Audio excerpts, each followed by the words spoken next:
గొర్రె కషాయాన్ని నమ్మితే నేనేం చేస్తాను? ఒరే నేను గొల్లోని, నేను రక్షిస్తాను, నేను మీ ప్రాణాలు కాపాడుతాను, నేను గొర్రెల కాపర్ని అంటే శర్మిలా పార్టీలో చేరుతారట.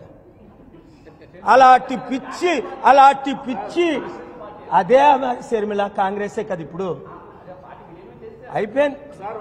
ఇప్పుడు శర్మిల కాంగ్రెస్ పార్టీయే.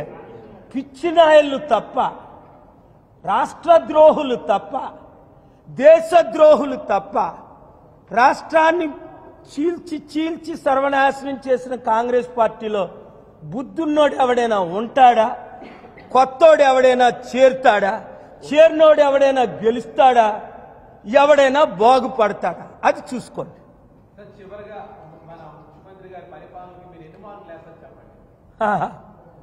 అది వద్దు, నాకు ఆయనకి గొడవ పెట్టొద్దు. నువ్వు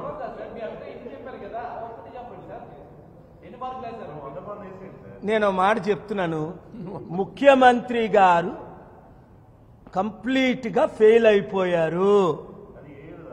కారణం నెంబర్ 1 చంద్రబాబు నాయుడు, సోనియా గాంధీ, నరేంద్ర మోదీ.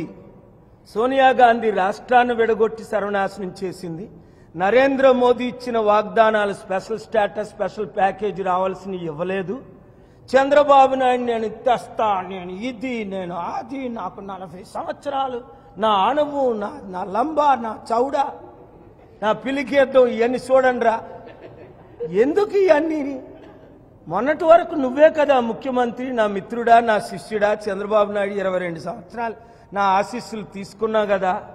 నువ్వేం చేసావు రాష్ట్రానికి చెప్పు, లేదా ఒక డిబేట్కి రా. మోడీ ఇవ్వకపోతే ఆయన ఏం చేస్తాడు? మోడీ ఇవ్వకపోతే నేను మోడీని నిలబెడతా, మోడీని పైకి పంపిస్తా, మోడీని ఆట ఆడుకుంటున్నా, అదానితో ఆడుకుంటున్నట్టు.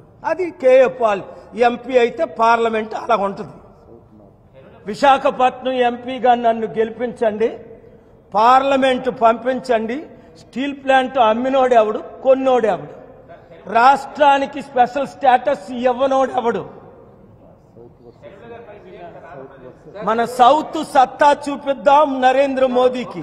खबरदार मोदी जी, आपका ताकत होने से इधर आओ, मेरा साथ लड़ो. एमपी